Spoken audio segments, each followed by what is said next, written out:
జగనన్న ఇళ్ల లబ్ధిదారులకు 5 లక్షలు ఇచ్చే వరకు పోరాడతామని ప్రభుత్వానికి ఎర్ర జెండా సత్తా చూపిస్తామని సిపిఐ నేతలు హెచ్చరించారు.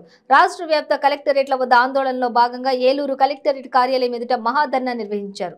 రాష్ట్ర వ్యాప్తంగా 30 లక్షల ఇళ్లు వచ్చాయని ప్రగల్భాలు పలుకుతున్న ముఖ్యమంత్రి వాటి నిర్మాణ దశను కళ్లు తెరిచి చూడాలని హితవు పలికారు. ప్రభుత్వం ఇస్తున్న 1.80 లక్షల రూపాయలు కనీసం పునాదులు కూడా సరిపోదన్నారు. ఒక ట్రాక్టర్ ఇసుక 8,000, లారీ ఇసుక 40,000 రూపాయలు అమ్ముతున్నారని మండిపడ్డారు. దీంతో ఇళ్లను నిర్మించుకోలేక పేదలు అప్పుల పాలవుతున్నారని ఆగ్రహం వ్యక్తం చేశారు.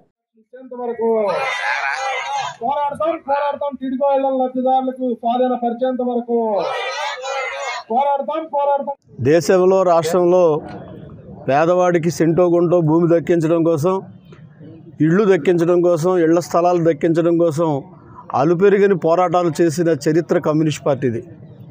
అట్లాంటిది పాపం జగనన్న దగ్గరగా ఆంధ్ర రాష్ట్రంలో ఉన్న పేదలకి 31 నుంచి 32 లక్షల ఇళ్ల స్థలాలు ఇచ్చి ఇళ్ళు కడతానంటే మేము చాలా సంతోషించాం.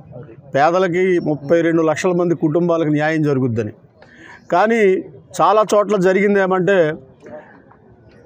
వర్షం పడితే మోకాళ్ళలోతు నీళ్ళు వచ్చే స్థలాలు, చెరువుల్లో వాటితో పాటు వ్యవసాయ భూములుగా ఉన్న వాటిని ఇళ్ల స్థలాలుగా ఇచ్చారు. అంటే ఇళ్ల స్థలాలుగా ఇచ్చారు అంటే వాటిని ఫౌండేషన్ వేయాలంటే, అక్కడ గట్టిదిగా ఉండాలి అంటే 1-2 లక్షల రూపాయలు పెట్టి ఉత్తి మేరువా పోస్తేనే కానీ అవి గట్టిగా ఉండే పరిస్థితి లేదు. ఇవాళ ఇంటికి 1,80,000 రూపాయలు ఇచ్చి ఇళ్ళు తయారవ్వాలి, ఇళ్ళు కట్టాలి అని ప్రభుత్వం అనుకున్నా లేదా అధికారులు అనుకున్నా కానీ ఇది పగటికలు తప్ప నిజమైతే కాదు. జగన్మోహన్ రెడ్డి గారు కాదు. అందుకోసం కావాలంటే మరికొద్దిగా అప్పు చేసిన ఇబ్బంది ఏం లేదు, కానీ 5 లక్షల ఇళ్ళు, 5 లక్షల రూపాయలు ఇంటికి ఇస్తే ఆనందపడతామని చెప్తున్నాం. రెండో విషయం ఏమంటే టిట్కో ఇళ్ళు. పాపం చంద్రబాబు నాయుడు గారు టిట్కో ఇళ్ళకి సంబంధించి అన్నీ కూడా శాంక్షన్ చేశారు. సగం కన్స్ట్రక్షన్ కూడా ఆంధ్ర రాష్ట్రంలో అయిపోయినాయి.